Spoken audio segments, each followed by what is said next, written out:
Hai, selamat datang di Selimut Hangat. Jadi di konten saya ini akan membahas alur cerita sebuah film dengan judul A Quiet Place 2018.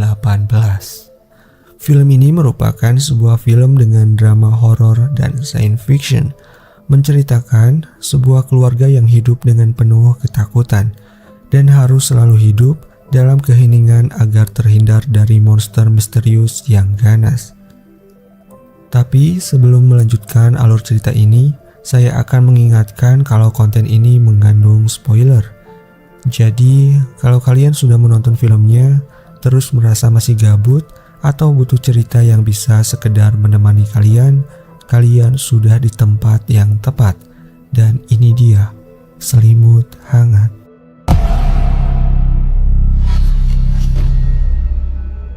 Hari 89. Pertama kali dunia dilanda bencana yang begitu menyeramkan. Terlihat jalanan begitu berantakan, tak terurus hampir 3 bulan lamanya. Keluarga Lee salah satu yang masih selamat dalam keadaan tersebut. Mereka sedang ada di dalam toko untuk berlindung sementara waktu. Ibu dari keluarga Lee bernama Evelyn mengobati anak laki-laki kedua bernama Marcus. Kemudian anak pertamanya bernama Regan, yang kebetulan ia tidak mampu mendengar dengan baik atau bisa disebut tunarungu. Ia mencoba berkomunikasi dengan adiknya yang paling kecil. Untuk menghindari dari ancaman sang monster misterius, keluarga ini hanya mampu menggunakan bahasa isyarat. Dan disimpulkan bahwa adiknya terkecil ingin mempunyai mainan roket luar angkasa. Apalah daya anak kecil yang masih memikirkan permainan atau senang saja. Ia ternyata menemukan mainan tersebut di dalam toko. Dirinya berusaha mendapatkan mainan itu dengan menaiki sebuah kursi kecil di dekatnya. Alangkah berbahayanya ketika mainan itu akan terjatuh dan memungkinkan membuat suara yang akan memancing para monster misterius itu datang. Untungnya sang kakak berhasil menyelamatkan kejadian tersebut, dan kebetulan ayah mereka telah datang dari kepergian sebelumnya. Ia begitu sayang pada semua anaknya, hingga tak terlihat sedikit pun wajah kemarahan dari Lee. Lee menenangkan keadaan dan memberi teguran, hanya teguran lembut pada anaknya yang paling kecil. Lee juga membawa beberapa alat yang mungkin mendukung untuk mencari bantuan. Dan ada alat berupa sirkuit atau alat pencari sinyal radio. Tak lama dari kondisi yang sudah dirasa aman, anak kecil tadi membawa mainan roket luar angkasanya, lalu mendekat pada keluarga seakan hal itu ingin ia tunjukkan. Mau bagaimanapun tentu akan membuat keluarga Lee sedikit cemas, karena apabila mainan tersebut dinyalakan, kemungkinan suara besar akan memancing monster yang ganas. Dengan sangat hati-hati, Lee melepaskan baterai dalam mainan itu dan semua keluarganya bergegas untuk pergi sebelum senja telah habis. Kemudian Regan memberikan mainan secara diam-diam pada adiknya yang paling kecil. Dan perjalanan mereka pun mencari tempat baru selanjutnya dimulai. Waktu berlalu cukup lama hingga mereka berada di sebuah jembatan rel kereta api. Suasana yang sunyi seketika menjadi mencekam ketika mainan yang dibawa oleh anak kecil dari keluarga Lee menyalakan mainan roket luar angkasanya. Seketika mereka pun cemas dan Lee langsung berlari ke arah anaknya, berharap ia mampu mematikan mainan itu. Hingga sesuatu yang mengenaskan terjadi pada dirinya. Hal itu membuat Regan sangat merasa bersalah dan berduka atas kejadian yang harusnya tidak menimpa mereka. Hari 472, Regan terbangun di tengah-tengah ladang jagung pada siang hari dan sang ibu Evelyn datang menghampirinya. Sebuah layar TV kecil yang menayangkan CCTV di area ladang jagung dan beberapa tulisan yang menyatakan bahwa ada sekitar 3 monster ganas di area itu. Ciri-cirinya yaitu buta, menyerang suara, dan mempunyai pelindung. Sementara untuk bisa bertahan memerlukan cadangan kesehatan, makanan, dan pengedap suara. Salah satu yang belum diketahui adalah mencari kelemahan dari monster itu. Selama ini, Lee mencari cara untuk bertahan hidup dan mencari bantuan dengan alat seadanya. Terlihat, ia sedang menggunakan radio untuk mencari sinyal frekuensi dari berbagai negara. Bahkan beberapa daftar telah ia coret, yang berarti tidak ada jawaban apapun. Saat itu Markus sedang ke ruang bawah tanah, di mana ruangan tersebut mempunyai cadangan makanan yang diawetkan, seperti manisan dan beberapa panen ladang. Evelyn sendiri saat ini sedang mengandung bayi yang sebentar lagi akan lahir. Dirinya juga telah mempersiapkan segalanya agar terhindar dari serangan monster misterius saat waktunya persalinan akan tiba. Malam telah tiba. Keluarga Lee mengadakan malam-malam seperti biasa. Entah berapa lama mereka melakukan hal tersebut. Hanyalah kesunyian dan pakai bahasa isyarat untuk terus tetap bertahan. Regan dan Markus bermain monopoli dan tidak sengaja menjatuhkan lentera hingga menimbulkan suara. Dan api menyebar sedikit ke alas lantai. Seketika semua orang berdiam, berharap monster misterius tidak mendengar suara kegaduhan tersebut. Beberapa menit telah berlalu. Sepertinya tidak ada sesuatu yang mendekat ataupun langkah dari monster ganas.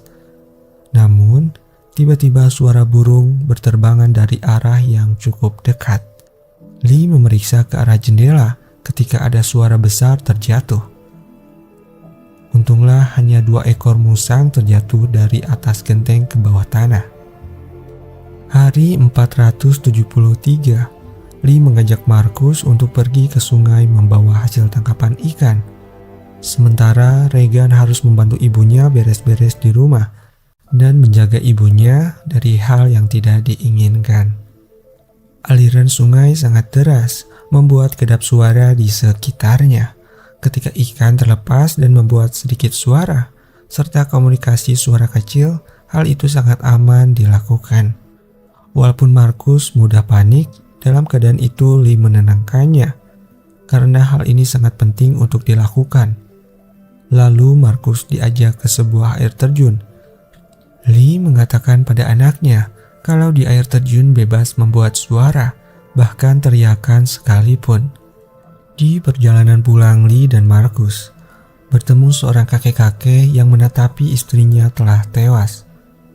Tentu saja dibunuh oleh monster misterius yang ganas. Mungkin alasan karena begitu berduka, lantas kakek itu berteriak hingga memancing monster itu muncul kembali. Lee yang khawatir akan terkena juga membawa anaknya Markus pergi menjauh. Dan benar saja kakek itu meninggal seketika oleh monster. Scene beralih pada Evelyn yang merasakan kelahirannya sudah semakin dekat.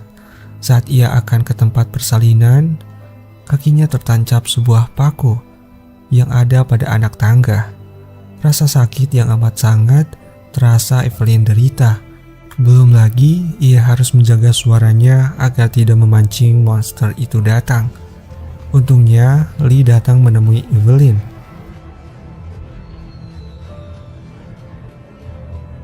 Singkat waktu, seorang bayi telah lahir.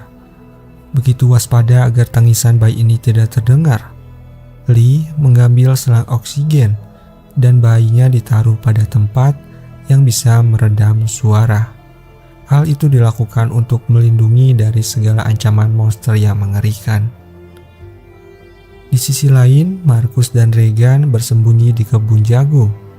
Tiba-tiba saja, monster itu datang di belakang Regan tanpa dia sadari. Namun, saat monster itu membukakan telinganya agar bisa mendengar lebih tajam, seketika monster tersebut kesakitan dan berlari menjauh. Begitu juga dengan Regan yang telinganya berdengung karena efek yang terjadi. Ketika monster itu dekat, alat yang digunakan pada telinga Regan bereaksi. Namun, keadaan tidak terduga ada di sekitar Evelyn dan bayinya. Ketika Lee akan menjemput anak-anaknya untuk berlindung, ada satu monster telah masuk ke ruang bawah tanah, di mana genangan air sedikit membuat kedapan suara. Walaupun monster itu sangat dekat dengan Evelyn, dengan berhati-hati Evelyn membawa bayinya dan berlindung di dekat suara air. Untungnya air yang dekat dengan Evelyn membawa keselamatan dari monster tersebut. Marcus dan Regan sementara itu ada di tempat penyimpanan biji jagung. Saat hendak keluar, Marcus terjatuh ke dalam penyimpanan tersebut dan membuat suara yang cukup keras. Regan yang khawatir menyusul turun ke bawah. Namun banyaknya jagung membuat dirinya terhisap ke dalam.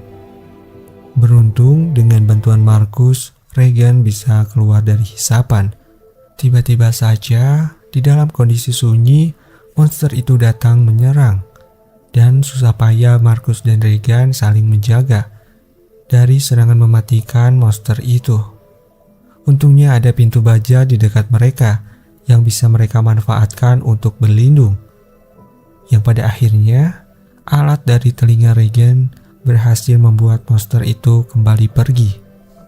Akhirnya mereka bisa bertemu dengan ayahnya kembali. Lee mengisyaratkan untuk tetap diam karena di sekitar masih ada monster berkeliaran. Kemudian mereka bersembunyi pada sebuah mobil.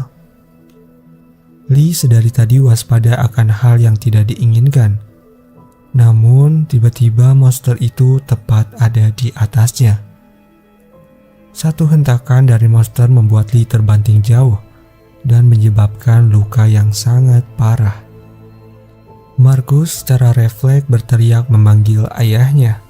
Hal itu justru membuat monster terpancing dan segera menghampiri mereka. Benar saja, mobil yang menjadi tempat persembunyian Regan dan Marcus dikoyak-koyak dengan keras, hingga akhirnya sang ayah Lee mengorbankan dirinya agar anak-anaknya bisa selamat. Sebelum itu, Lee memberikan isyarat bahwa dirinya benar-benar menyayangi anak-anaknya, dan ia pun berteriak keras.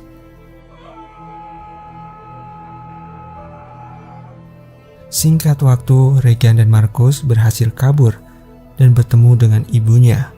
Dengan rasa sedih serta duka dalam melihat ayahnya meninggal di depan mereka, mereka tetap bersiap untuk melarikan diri lebih jauh dari tempat mematikan tersebut. Sebelumnya, Regan melihat ke ruangan kontrol milik ayahnya. Ia menemukan beberapa alat yang sepertinya gagal untuk digunakan. Rasa sedih pun kembali menyelimuti dirinya. Tiba-tiba, suara langkah dari monster ganas terdengar oleh mereka. Lampu berkedip menandakan ada sesuatu besar di dekat mereka. Padahal, tidak ada suara sedikit pun yang ditimbulkan. Monster itu datang dengan sendirinya, karena memang monster tersebut buta dan hanya menggunakan indera pendengaran. Seketika, Regan memikirkan untuk menggunakan alat yang ada di telinganya, agar membuat suara dengungan yang akan membuat monster itu kesakitan. Situasi sangat mencekam, di mana bayi dari Evelyn menangis begitu keras. Kekhawatiran memuncak pada mereka. Ketika monster mulai menyerang secara tidak beraturan, dengan keyakinan yang Regan miliki, ia mendekatkan alat itu dengan mic dan menghasilkan dengungan suara yang begitu keras, hingga monster itu tumbang serta kepalanya terbuka dan segera ditembak oleh Evelyn. Rasa lega sementara mereka rasakan karena menemukan cara untuk membunuh monster tersebut dan terbebas dari ancaman. Namun, hal yang tak diinginkan segera terlihat dari CCTV, menunjukkan beberapa monster berlarian ke arah sumber suara. Sumber suara tersebut yakni tempat mereka berada, dan film pun selesai. Film ini sangat menegangkan sekaligus sedih apabila kalian menonton di pertama kali, di mana dengan minim percakapan dan hanya bahasa isyarat, kebanyakan untuk mereka gunakan komunikasi. Film ini berhasil membuat orang menahan nafas di beberapa adegan. Bahkan di sepanjang film, suasananya mencekam begitu terasa. Monster yang muncul belum dapat diketahui pada film pertama ini. Namun, apabila kita lihat monster ini mempunyai bentuk yang sangat aneh, dengan cangkang yang begitu kuat. Tidak mempunyai mata, namun indera pendengarannya sangat tajam. Apalagi saat kepalanya terbelah, dan membuat suara sekecil apapun bisa terdengar dengan jelas. Hanya suara dengungan yang bisa membuat monster ini melemah, sekaligus kesakitan, hingga kepalanya terbuka dan kemudian menjadi celah untuk membunuh makhluk tersebut. Seperti yang kita lihat di akhir film. Cukup sampai di sini dan jangan lupa untuk menambahkan kritik dan saran agar Selimut Hangat bisa berkembang lebih baik lagi. Ataupun untuk komentar sekedar meramaikan. Terima kasih dan sampai jumpa kembali.